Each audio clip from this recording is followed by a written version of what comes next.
Fala pessoal, estamos começando mais um Infuse e é um prazer ter esse tempo com você.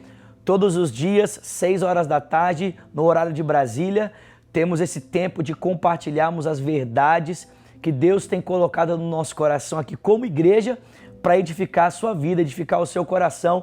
E se você ainda não está inscrito no canal da Lagoinha USA, por favor, se inscreva agora, ative o sininho. Se você quiser, você já pode deixar aí o seu pedido de oração, o seu comentário para que a gente possa estar servindo você, abençoando você, enquanto nós vamos compartilhando aqui essa mensagem do Senhor para o seu coração. Nós começamos a falar um pouco sobre olímpicos essa semana, ou seja, visando a carreira, visando aquilo que Deus tem preparado, os sonhos, os planos que Deus tem preparado para nós, em cima ali de Hebreus capítulo 12, do verso 1 até o verso 3.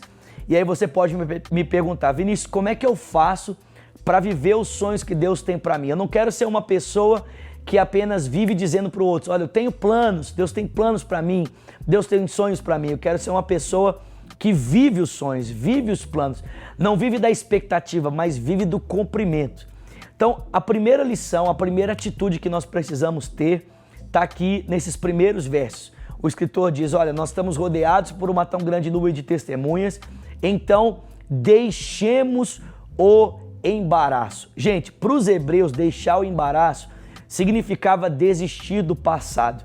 No primeiro século ali da era cristã, que foi quando essa carta foi escrita, o judaísmo era uma religião considerada aprovada pelo Império Romano. Então, os judeus não tinham nenhum tipo de pressão política porque a sua religião era aceita pelos romanos. Aliás, se você ler ali o livro de Lucas, você vai até perceber que havia um acordo entre a classe judaica ali do Sinédrio, que presidia ali o templo e a sinagoga. Havia um acordo entre eles para que eles tivessem paz, para que eles tivessem tranquilidade, e os romanos se aproveitavam desse acordo para os seus interesses políticos. Mas, apesar de haver essa paz entre romanos e judeus, não havia essa paz entre judeus e cristãos. Os judeus consideravam o cristianismo uma heresia e por isso as perseguições, as primeiras perseguições que você vê ali no Novo Testamento, elas são perseguições de cunho religioso, não de cunho político, porque os romanos olhavam para o cristianismo como uma seita do judaísmo, então não tinham problema com eles. Só lá na frente que os romanos vão começar a se preocupar quando eles percebem que o cristianismo começa a solapar as bases do império. Mas no começo, o judaísmo considerava o cristianismo uma ameaça, considerava o cristianismo uma heresia. Então os cristãos eram perseguidos, nesse cunho de uma perseguição bem religiosa. E aí esses cristãos, que na sua grande maioria eram judeus por causa dessa perseguição, começaram a cogitar a possibilidade de voltar para o passado, voltar para o judaísmo, uma opção. Afinal de contas, o judaísmo não era uma má religião, não era um posicionamento religioso errado, tinha vindo do Deus de Israel. Então, por que não continuar tendo aquela relação com Deus baseada nos moldes do passado, ao invés de ficar sofrendo por causa da minha fé em Jesus Cristo? Em outras palavras, eles estavam escolhendo fazer o que era fácil e não escolhendo fazer o que era certo.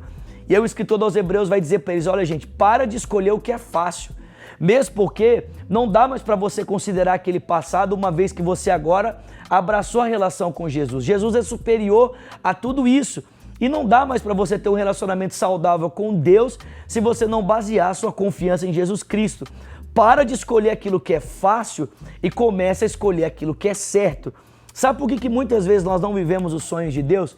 Porque nós estamos preferindo escolher aquilo que é fácil ao invés de escolhermos aquilo que é certo. O escritor aos Hebreus chama isso de embaraço. O embaraço, gente, não é algo necessariamente ruim, não é algo que necessariamente prejudica, mas é algo que rouba a nossa energia, rouba o nosso potencial para viver o sonho de Deus e canaliza isso para uma outra coisa. E aí você fica construindo a sua vida em cima daquilo que é fácil e nunca vai viver aquilo que é o extraordinário. Pessoas que ficam construindo a sua história, a partir de escolhas fáceis e não daquilo que é certo, nunca vão viver coisas extraordinárias. Por quê?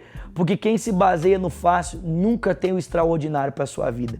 Então, em primeiro lugar, você quer viver o sonho de Deus, o plano de Deus, o plano que Ele tem para você? Pare de escolher o que é fácil e comece a escolher aquilo que é certo, ok? Quero conversar um pouco mais sobre isso com você amanhã, mas nós vamos terminar orando hoje para que Deus nos ajude a escolher o que é certo, a desconsiderar essas opções mais fáceis e começarmos a escolher aquilo que realmente vai nos impulsionar em direção ao propósito dele para a nossa vida, ok? Pai, ajuda-nos a escolher a Tua vontade, ainda que ela seja um pouco mais difícil, ainda que ela nos custe alguma coisa, ajuda-nos a fazermos escolhas que realmente vão nos impulsionar em direção ao Teu propósito para a nossa vida. Nós te pedimos isso. Livra-nos do que é fácil, livra-nos do cômodo e ajuda-nos a escolher o melhor, o que é certo. Para a glória do Teu nome, nós te pedimos isso em o nome de Jesus. Amém. Deus abençoe você e até amanhã, se Deus quiser, para mais um Infuse. Até lá.